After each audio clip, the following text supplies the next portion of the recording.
You are watching JK News. Election 2024 parliament का एक तारीखी इलेक्शन है। ये हमारे मुल्क के लिए तारीखी इलेक्शन है, जम्मू कश्मीर के लिए तो खुसूसन ये बहुत इंपॉर्टेंस रखता है, क्योंकि एक तारीखी फैसले के बाद जो पहले इलेक्शन हुए जिसमें लोग अपनी डेमोक्रेटिक हक का इस्तेमाल कर सकते हैं, वो पहला मौका अब मिला है। डिलिमिटेशन के बाद हमने देखा है ये कॉन्स्टिट्यूएंसी 2 हिस्सों में बढ़ गई। आप पहले जम्मू कॉन्स्टिट्यूएंसी का हिस्सा थे, आज आप अनंतनाग पुंछ राजौरी कॉन्स्टिट्यूएंसी का हिस्सा है।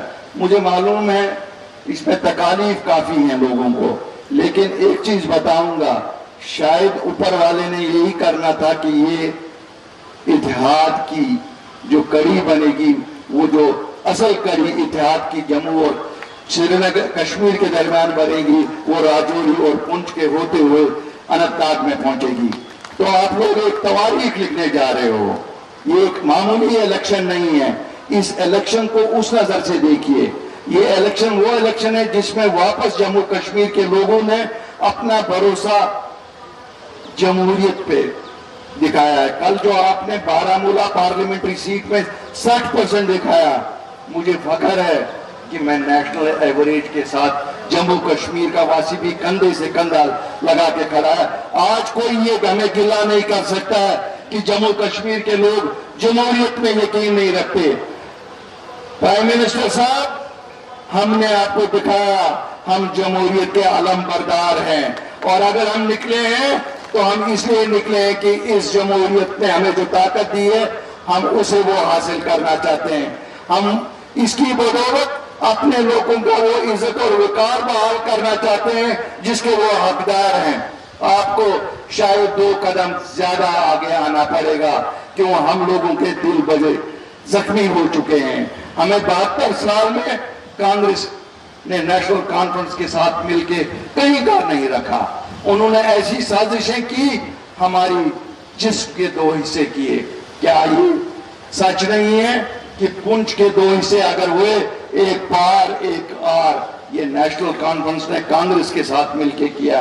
उड़ी के 2 हिस्से किए, इसी तरह आप देखिए नौशहरा के 2 हिस्से किए, हमारे करना पीटवाल के 2 हिस्से किए। तो ये उस साजिश को बेनकाब करना है कि हम लोगों को क्यों बांटा गया, और साजिश को बेनकाब करने के लिए शायद ये वोट बहुत जरूरी है। बड़े सारे लोगों का कहना है कि साहब नॉर्थ पोल और साउथ पोल, मैं कहता हूं जम्मू कश्मीर को एक स्ट्रांग वजीर आजम की जरूरत है। हमें शायद इस मुल्क में इतना स्ट्रांग वजीर आजम चाहिए जो हमारे 72 साल की गांव भर दे।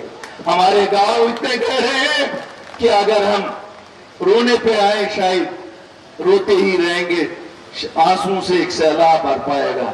लेकिन हमें यकीन है कि जो हमारे साथ 72 साल ज्यादतियां हुई हैं, नरेंद्र मोदी जी और अमित शाह शायद उसका इजाला जरूर करेंगे। हमारे नौजवान इंतजार कर रहे हैं कि उनकी पकड़ दकड़ कम बंद हो जाएगी। हमारी बेटियां इंतजार कर रही हैं कि वो ग्रेजुएट पोस्ट ग्रेजुएट है, उनको हक वाले को हक कैसे मिलेगा। हम उस दिन का इंतजार कर रहे हैं जिस दिन नौकरियां यहां बिकेंगी नहीं।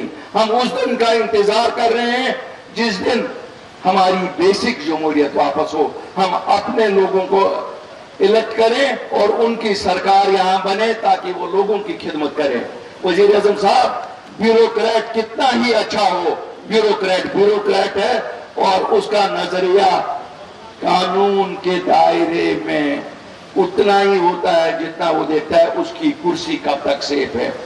ये आपको मालूम है, आप अवामी नुमाइंदे हैं, लोगों के लिए काम इस दायरे से बाहर निकल के करना पड़ रहा है।